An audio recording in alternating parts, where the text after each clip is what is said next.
Good morning friends. ಇವಾಗ time 5:40 ಆಗಿದೆ. ನಾನು 5:15 ಎದ್ದಿದ್ದೆ. ಎಷ್ಟು ಕತ್ಲೆ ಇದೆ ಹೊರಗೆ. ನಾವೇನಾದ್ರು ಕೆಲಸ ಮಾಡಬೇಕು ಅಂತ ಇದ್ದರೆ ಅರ್ಲಿ ಮಾರ್ನಿಂಗ್ ಎದ್ಬಿಟ್ಟು ಮಾಡಬೇಕು. ಸೊ ಓದೋದು ಅಷ್ಟೇ, ಅರ್ಲಿ ಮಾರ್ನಿಂಗ್ ಬೇಗ ಎದ್ಬಿಟ್ಟು ಓದಿದ್ರೆ ಚೆನ್ನಾಗಿ ನೆನಪಿರುತ್ತೆ. ಇದು ರಾಗಿ ಮಾಲ್ಟ್ ಕುಡಿತಾ ಇದ್ದೀನಿ. ಅರ್ಲಿ ಮಾರ್ನಿಂಗ್ ಯಾವತ್ತು ರಾಗಿ ಮಾಲ್ಟ್ ಕುಡಿತೀನಿ. ಸೊ ಇದು ನಾನು ಸೈನ್ಸ್ ಇಂಪಾರ್ಟೆಂಟ್ ಟಾಪಿಕ್ಸ್ನ ಬರೆದಿಟ್ಕೊಂಡಿದ್ದೆ. ಸೊ ಅದ್ರದ್ದು ನೋಟ್ಸ್ ಮಾಡ್ಕೊಳ್ಳೋಣ ಅಂತ. ಅದಕ್ಕೆ ಇವಾಗ ಆದಿತ್ಯ L1 ಟಾಪಿಕ್ ತೊಗೊಂಡಿದ್ದೀನಿ. ಆದಿತ್ಯ L1 ಟಾಪಿಕ್ ಅಂತಂದರೆ ಇವಾಗ ನಾನು ಗೂಗಲಲ್ಲಿ ಸರ್ಚ್ ಮಾಡ್ತೀನಿ, ಆ ಟಾಪಿಕ್ ಬಗ್ಗೆ ಏನಾದ್ರು ಇನ್ಫಾರ್ಮೇಷನ್ ಬರುತ್ತಂತ. ಆ ಟಾಪಿಕ್ ಹಾಕ್ಬಿಟ್ಟು UPSC ಅಂತ ಟೈಪ್ ಮಾಡಿದ್ರೆ SST IAS ವಾಜಿರಾಮು ಎಲ್ಲ ಬೇರೆ ಬೇರೆದು ಬರುತ್ತೆ. ನೈಟೇ ಅದರ ರಿಲೇಟೆಡ್ ಕ್ವಶನ್ ಆ್ಯಂಡ್ ಆನ್ಸರ್ಸ್ನ ನೋಡಿಟ್ಕೊಂಡಿದ್ದೆ, ಯಾವ ಥರ ಬರುತ್ತೆ ಕ್ವಶನ್ಸು ಅಂತ ಹೇಳ್ಕೊಂಡು. ಸೊ ಅದಕ್ಕೆ ರಿಲೇಟೆಡಾಗಿ 1 ಪೇಜ್ ನೋಟ್ಸ್ ಮಾಡ್ಕೋತೀನಿ ಆ ಟಾಪಿಕ್ ಬಗ್ಗೆ. ಸೊ ಇಂಪಾರ್ಟೆಂಟ್ ಯಾವುದಿದೆ ನೋಡಿಕೊಂಡು ಟಾಪಿಕ್ ಬಗ್ಗೆ ನೋಟ್ಸ್ ಮಾಡ್ಕೊಳ್ತೀನಿ. ಈ ಥರ ನೀವು 1 ಪೇಜ್ ನೋಟ್ಸ್ ಮಾಡಿಕೊಂಡ್ರೆ ಸಾಕು ಎಲ್ಲ ಟಾಪಿಕ್ ಬಗ್ಗೆ. ಸೊ ನಮಗೆ ರಿವಿಷನ್ಗೂ ಈಸಿ ಆಗುತ್ತೆ, ಯಾವ್ದು ಬರುತ್ತೆ ಅಂತಲೂ ನಮ್ಗೆ ಗೊತ್ತಾಗುತ್ತೆ. ಯಾವುದು ಇಂಪಾರ್ಟೆಂಟ್ ಇರುತ್ತೆ ಅದನ್ನೇ ಓದ್ಕೊಳ್ಳೋ ಥರ ಆಗುತ್ತೆ ನಮಗೆ. ಈ ಆದಿತ್ಯ L1 ಎಲ್ಲ ಬರೆದ್ಬಿಟ್ರೆ ರಿವಿಷನ್ ಮಾಡೋಕ್ಕೂ ಕಷ್ಟ ಆಗುತ್ತೆ. ಇಂಪಾರ್ಟೆನ್ಸ್ ಯಾವುದು ಅಂತ ಗೊತ್ತಾಗಲ್ಲ. ಸೊ PYQಸ್ನ ಫಸ್ಟ್ ನೋಡ್ಕೋಬೇಕು. ಪ್ರೀವಿಯಸ್ ಇಯರ್ ಕ್ವಶನ್ ಪೇಪರ್ನ ನೋಡಿಕೊಂಡು ಯಾವ ಥರ ಕೇಳ್ತಾರೆ ಅದನ್ನು ನೋಡ್ಕೊಂಬಿಟ್ಟು ನಾವು ಬರೆದ್ರೆ ನಮ್ಗೆ ಈಸಿ ಆಗುತ್ತೆ. ನಾನು ಡೈಲಿ ಒಂದು 4-5 ಟಾಪಿಕ್ಸ್ ತೊಗೊಂಡು ಬರೀತೀನಿ. ಈ ಥರ ಇಂಪಾರ್ಟೆನ್ಸ್ ಯಾವುದಿದೆ ಅಂತ ನೋಡ್ಕೊಂಡು ಬರೀತೀನಿ. ಟೈಮ್ ಜಾಸ್ತಿ ಕನ್ಸ್ಯೂಮ್ ಆದರೂ ಪರವಾಗಿಲ್ಲ, ಎಲ್ಲ ಸರ್ಚ್ ಮಾಡಿ ಬರೀತೀನಿ. ಸೊ ದ್ಯಾಟ್ ಯಾವುದು ಪಾಯಿಂಟ್ಸ್ ಮಿಸ್ ಆಗಬಾರ್ದು ಅಂತ. ನೀವು ಇದೇ ಥರನೇ ಒಂದು 5-5 ಟಾಪಿಕ್ಸ್ ಪರ್ ಡೇ ಇಟ್ಕೊಂಡು ಆ ಟಾಪಿಕ್ಸ್ ಬಗ್ಗೆ ಬರ್ಕೊಳ್ತಾ ಹೋಗಿ. PYQs ಯಾವ್ದು ಬಂದಿರುತ್ತೆ ಅದು ನೋಡ್ಕೊಂಡು ಬರ್ಕೊಳ್ತಾ ಹೋದರೆ ಆ ಟೈಮ್ ಕನ್ಸ್ಯೂಮ್ ಆಗುತ್ತೆ ಅಷ್ಟೇ. ಆಮೇಲೆ ನೆಕ್ಸ್ಟ್ ನಿಮಗೆ ರಿವಿಷನ್ ಮಾಡೋದಕ್ಕೆ ಈಸಿ ಆಗುತ್ತೆ. ಸೊ ಈ ಥರ ಡಯಾಗ್ರಾಮ್ಸ್ ಎಲ್ಲ ಹಾಕ್ಕೊಂಡ್ರೆ ನಿಮ್ಗೆ ಬರೀ ಆ ಡಯಾಗ್ರಾಮ್ ನೋಡಿದ್ರೆ ನಿಮಗೆ ಇನ್ಫಾರ್ಮೇಷನ್ ಗೊತ್ತಾಗಬೇಕು, ಆ ಥರ ಡಯಾಗ್ರಾಮ್ ಹಾಕ್ಕೋಬೇಕು. ಸೊ ಆ್ಯಂಡ್ KS ಮೇನ್ಸಲ್ಲೂ ಇದು ಯೂಸ್ಫುಲ್ ಆಗುತ್ತೆ. ಜಸ್ಟ್ 1 ಪೇಜ್ ನೋಟ್ಸಿದ್ರು ನೀವು ಅಲ್ಲಿ ಅಲಾಬ್ರೇಟಾಗಿ ಬರೆಯೋ ಅಷ್ಟೊತ್ತಿಗೆ ಆಗುತ್ತೆ 2-3 ಪೇಜಸ್ಸು. ಸೊ ನಾನು ಟ್ರಿಕ್ಸ್ ಹೇಳ್ತೀನಿ, ನಾನು ಯೂಸ್ ಮಾಡೋ ಟ್ರಿಕ್ಸ್ ಹೇಳ್ತೀನಿ. 7:30 ಆಯಿತು ಇವಾಗ. ಇದು 10 o'clock ಓದ್ತಾ ಇರೋದು ನಾನು ಆ್ಯಕ್ಚುಲಿ ಓದಿದ್ದೆ ಇದನ್ನು. ಇಂಡಿಯನ್ ಆರ್ಮಿ ಎಕ್ಸಸೈಸಸ್ಸು ಇದರೊಂದು ನೋಟ್ಸ್ ಮಾಡ್ಕೊಂಡಿದ್ದೀನಿ. ಕಂಟ್ರೀಸು ಯಾವುದು big neighbouring countries of India, ಅದು ಎಷ್ಟು ಕಿಲೋಮೀಟರ್ಸ್ ಇದೆ, ಯಾವುದ್ಯಾವುದು ಏರಿಯಾ ಕವರ್ ಆಗುತ್ತೆ, ಯಾವುದ್ಯಾವ್ದು ಸ್ಟೇಟಸ್ಸಿಗೆ ಟಚ್ ಆಗುತ್ತೆ, ಅದೆಲ್ಲ ನೋಟ್ಸ್ ಮಾಡ್ಕೊಂಡಿದ್ದೀನಿ. So that it's useful. Next ಸೀವೇಸು ಅದೆಲ್ಲ ನೋಟ್ಸ್ ಮಾಡ್ಕೊಂಡಿದ್ದೀನಿ.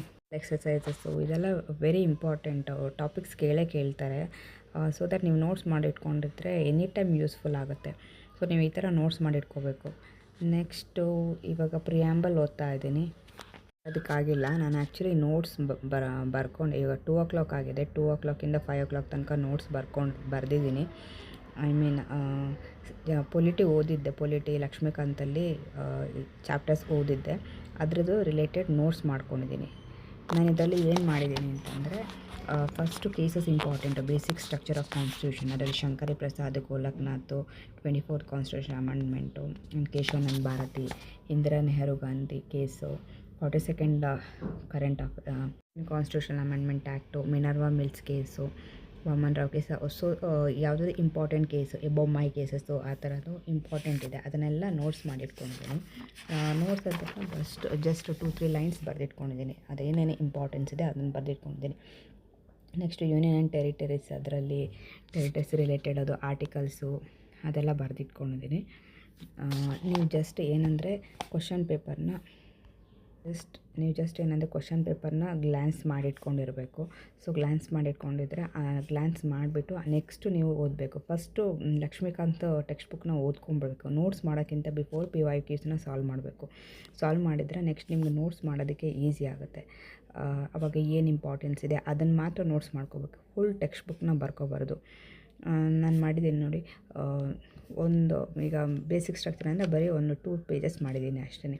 ಯೂನಿಯನ್ ಟೆರಿಟರೀಸ್ ಅಂತಂದರೆ 1 ಪೇಜ್ ಮಾಡಿದ್ದೀನಿ. ಆ ಥರ ನೋಟ್ಸ್ ಮಾಡ್ಕೋಬೇಕು ನೀವು. Actually PYQs very important. ನೀವು ಅದು ನೋಡಿದ್ರೇ ನಿಮ್ಗೆ ಏನೇನು ಕೇಳ್ತಾರೆ ಅದೆಲ್ಲ ಇಂಪಾರ್ಟೆಂಟ್ ಯಾವುದು ಅಂತ ಗೊತ್ತಾಗುತ್ತೆ. ಇವಾಗ ಫಂಡಮೆಂಟಲ್ ರೈಟ್ಸು ಟೆಕ್ಸ್ಟ್ ಬುಕ್ ಓದ್ತಾ ಇದ್ದೀನಿ. ಇದೇನೆಂದರೆ ನಾನು ನಿಮ್ಗೆ ಫಾಸ್ಟಾಗಿ ಓದ್ತಿರೋದಾರು ಅನಿಸ್ಬೋದು, ಯಾಕಂದರೆ ಅದು ಫಾಸ್ಟ್ ಫಾರ್ವರ್ಡಲ್ಲಿ ಹಾಕ್ಬಿಟ್ಟು ಓದ್ತಾ ಇದ್ದೀನಿ. ನಾನು ಇಂಪಾರ್ಟೆನ್ಸ್ ಈಗ ರೈಟ್ಸ್ ಆ ಥರದ್ದು ಓದ್ತಾ ಇದ್ದೀನಿ ಅಷ್ಟೇ. Protection of 6th rights, right to freedom ಅದನ್ನು ಆ ಥರ ಓದ್ತಾ ಇದ್ದೀನಿ. ಫುಲ್ ಡೀಪಾಗಿ ಓದ್ತಾ ಇಲ್ಲ, ಮೇಲಿಂದ ಮೇಲೆ ಓದ್ತಾ ಇದ್ದೀನಿ. ನಾನು ಆಲ್ರೆಡಿ ಒಂದು ಸಲ ಓದಿದ್ದೀನಿ, ಸೊ ಆ ಥರ ಡೀಪಾಗಿ ಓದ್ತಾ ಇಲ್ಲ. ಇದರಲ್ಲಿ ಏನಂದರೆ article 19 and 21 it's very important. ಅದನ್ನು ಡೀಪಾಗಿ ಓದ್ಕೋಬೇಕು. ಆರ್ಟಿಕಲ್ 19 ಆ್ಯಂಡ್ 21 ಅದ್ರ ಬಗ್ಗೆನೇ ಜಾಸ್ತಿ ಕ್ವಶನ್ಸ್ ಕೇಳ್ತಾರೆ. And fundamental rights is very important. 1, 2, 3 2 questions expect ಮಾಡ್ಬೋದು ಯಾವ ಎಕ್ಸಾಮ್ಗಾದರೂ ಕೇಳ್ತಾರೆ. ಸೊ ಇದನ್ನು ಡೀಪಾಗಿ ಓದ್ಕೋಬೇಕು. ನೀವು ಫಸ್ಟು ಯಾವ ಎಕ್ಸಾಮೇ ಬರೆದ್ರೂ ಫಸ್ಟ್ UPSC ಕ್ವಶನ್ ಪೇಪರ್ನ ಸಾಲ್ವ್ ಮಾಡೋದನ್ನ ನೋಡಿ. ಗ್ರೂಪ್ C ಎಕ್ಸಾಮ್ಸ್ನ ಬರೆಯೋದಿದ್ರೂ ಅಷ್ಟೇ UPSCದೇ ಸಾಲ್ವ್ ಮಾಡಿ. ಏನಂದರೆ ಅದು ಅಷ್ಟು ಡೀಪಾಗಿ ಗ್ರೂಪ್ Cಲಿ ಕೇಳಲ್ಲ, ಆದ್ರೂ ನಮಗೆ ಎಲ್ಲ ಟಾಪಿಕ್ಸ್ ಕವರ್ ಆಗುತ್ತೆ. ಯಾವ ಥರ ಕ್ವಶನ್ ಕೇಳ್ಬೋದು ಅಂತ. ಅಲ್ಲಿ 2-3 ಸೆಂಟೆನ್ಸಾಗಿ ಕೇಳ್ತಾರೆ, ಇಲ್ಲಿ 1 ಸೆಂಟೆನ್ಸಲ್ಲಿ ಕೇಳ್ಬೋದು. ಸೊ ಏನೋ ಟಫ್ ಇದ್ರೂ ನಮಗೆ ಇದಾಗುತ್ತೆ. ಸೊ UPSC ಕ್ವಶನ್ಸ್ನ ಆದಷ್ಟು ಸಾಲ್ವ್ ಮಾಡೋದಕ್ಕೆ ನೋಡಿ. ನಾನು ಅಷ್ಟೇ UPSC ಕ್ವಶನ್ ಪೇಪರ್ನ ಸಾಲ್ವ್ ಮಾಡಿನೇ ನೆಕ್ಸ್ಟ್ ನೋಟ್ಸ್ ಮಾಡ್ಕೊಳ್ಳೋದು. ಒಂದೊಂದು ಲೈನ್ ಬರೆದ್ರೆ ಸಾಕು. ಆರ್ಟಿಕಲ್ಸ್ ನಿಮಗೆ ಎಲ್ಲ ಕಡೆ ಸಿಕ್ಬಿಡುತ್ತೆ, ಸೊ ಅದು ಅಷ್ಟು ಇಂಪಾರ್ಟೆಂಟ್ ಅಲ್ಲ. ಅದು ರಿಲೇಟೆಡ್ ಏನು ಕ್ವಶನ್ಸ್ ಬಂದಿದೆ ಅದು ಇಂಪಾರ್ಟೆಂಟು. ಈಗ DPSP ಓದ್ತಾ ಇದ್ದೀನಿ. DPSPನೂ ಅಷ್ಟೇ ಜಸ್ಟ್ ಅದು ಗಾಂಧಿಯನ್ ಪ್ರಿನ್ಸಿಪಲ್ಸು, ಇಂಟೆಲೆಕ್ಚುಯಲ್ ಇದ್ರ ಅಂಡರ್ ಯಾವ್ದ್ಯಾವುದು ಬರುತ್ತೆ ಅದನ್ನು ನೀವು ನೋಟ್ಸ್ ಮಾಡ್ಕೋಬೇಕು. ಸೊ ಇದನ್ನು ತುಂಬ ಡೀಪಾಗೇನು ಕೇಳಲ್ಲ. ಸೊ ಮೇನ್ ಕ್ವಶನ್ಸ್ ಅಷ್ಟೇ, ರಿಪೀಟೆಡ್ ಕ್ವಶನ್ಸೇ ಕೇಳ್ತಾರೆ ಜಾಸ್ತಿ. ಅದರ ಅಂಡರ್ ಬರೋ ಆರ್ಟಿಕಲ್ಸ್ನ ಕೇಳ್ತಾರೆ. ನೆಕ್ಸ್ಟ್ ಅದು DPSP ಯಾವುದರಿಂದ ನಾನ್ ಜಸ್ಟಿಸೇಬಲ್ ಅದು ಕೇಳ್ತಾರೆ. ನೆಕ್ಸ್ಟ್ ಬಾರೋಡ್ ಫ್ರಮ್ ಅದು ಕೇಳ್ತಾರೆ. ಸೊ ಆ ಥರ ನೀವು ನೋಟ್ಸ್ ಮಾಡ್ಕೋಬೇಕು. ಇವಾಗ ನೋಡಿ ನಾನು ಇದ್ರದ್ದು ಫಂಡಮೆಂಟಲ್ ರೈಟ್ಸ್ ನೋಟ್ಸ್ ಮಾಡ್ಕೊಂಡಿದ್ದೀನಿ. ಅದೇನಂತ ಯಾವ ಆರ್ಟಿಕಲಿಂದ ಬಂದಿದೆ, ಎಲ್ಲಿಂದ ಬಾರೋ ಮಾಡಿದ್ದೀವಿ, ಸೊ ಯೂಸ್ಫುಲ್ ಏನದು, ಸಿಟಿಸನ್ಸಿಗೆ ಹೆಂಗೆ ಯೂಸ್ಫುಲ್ ಆಗುತ್ತೆ, ಸಿಟಿಸನ್ಸ್ ಯಾವುದಾಗುತ್ತೆ, ನಾನ್ ಸಿಟಿಸನ್ಸ್ಗೆ ಯಾವುದು ಅದು ಮಾಡಿದ್ದೀನಿ. Next primacy of fundamental rights over DPSP ಯಾವುದು ಇಂಪಾರ್ಟೆಂಟ್, ಯಾವುದು ಮೇನ್ ಆಗುತ್ತೆ, ಅದರಲ್ಲಿ ಯಾವುದು ಕೇಸಸ್ ಬರೋದು, Champaran case and Golaknath case, Minerva Mills case, ಇದೆಲ್ಲ ಇಂಪಾರ್ಟೆಂಟು ಕ್ವೆಶನ್. ನೆಕ್ಸ್ಟು ಆರ್ಟಿಕಲ್ 13 ಆ ಥರ ಆರ್ಟಿಕಲ್ಸ್ನೆಲ್ಲ ಬರೀ ಒಂದು ಲೈನ್ ಬರೆದಿದ್ದೀನಿ ಅಷ್ಟೇ.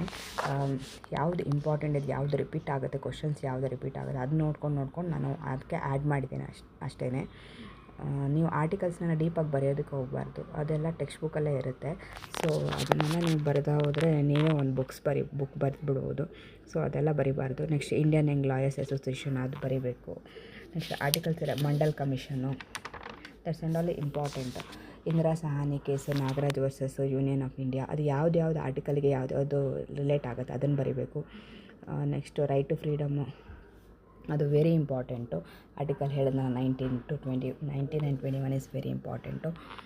ಗೋಲಕ್ನಾಥ್ ಕೇಸು, ಮೇನಕಾ ಗಾಂಧಿ ಕೇಸು, ಅದೆಲ್ಲ ಬರೆದಿಟ್ಕೊಂಡಾದ್ಮೇಲೆ ಆರ್ಟಿಕಲ್ 23 ಅದೆಲ್ಲ 22 ಇಂದ ನೀವು ಜನರಲಾಗಿ ಡೈರೆಕ್ಟಾಗಿ ಬರಿಬೋದು. Article 32 is very important. Next ಇದೆಲ್ಲ ಹೇಬಿಯಸ್ ಕಾರ್ಪಸ್, ರಿಟ್ಸ್ ಯಾವ್ದು ಬರುತ್ತೆ, ಹೇಬಿಯಸ್ ಕಾರ್ಪಸ್, ಮ್ಯಾಂಡಮಸ್ಸು ಅದನ್ನು ಜಾಸ್ತಿ ಕೇಳ್ತಾರೆ. ಪ್ರೊಹಿಬಿಷನು, ಸರ್ಷಿಯರಿ ಕ್ಯೂ ವಾರೆಂಟು ಅದನ್ನು ಜಾಸ್ತಿ ಕೇಳ್ತಾರೆ. ಸೊ ಅದನ್ನು ಚೆನ್ನಾಗಿ ಬರೆದಿಟ್ಕೋಬೇಕು ನೋಟ್ಸ್ನ. ಸೊ ನೆಕ್ಸ್ಟು DPSPದು ಅದನ್ನು ಅಷ್ಟೇ ಅವಾಗ ಹೇಳಿದ್ನಲ್ಲ, ಅದು ಏನೇನು ಆರ್ಟಿಕಲ್ಸ್ ಕೇಳ್ತಾರೆ ಅದನ್ನು ಬರೆದಿದ್ದೀನಿ. ಸೊ ಲಾಸ್ಟ್ ಟೈಮ್ ನಾನು ಇದೇ ಆ್ಯಕ್ಚುಲಿ ರಾಂಗ್ ಮಾಡಿದ್ದೆ. ಅಂದರೆ ನಾನು ಸ್ಟ್ಯಾಟಿಕ್ಸ್ ಎಲ್ಲ ಓದಿದ್ದೆ, ಬಟ್ ಕ್ವಶನ್ ಪೇಪರ್ ಸಾಲ್ವ್ ಮಾಡಿರಲಿಲ್ಲ. ಸೊ ನನಗೆ ತುಂಬ ಪ್ರಾಬ್ಲಮ್ ಆಯಿತು ಪ್ರಿಲಿಮ್ಸಲ್ಲಿ.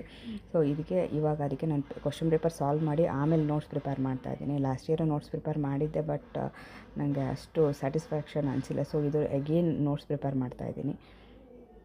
Thank you. ನನ್ನ ಚಾನಲೆಲ್ಲ ನಿಮಗೆ ಯೂಸ್ಫುಲ್ ಆದರೆ ಸಬ್ಸ್ಕ್ರೈಬ್ ಆಗಿ. Thank you.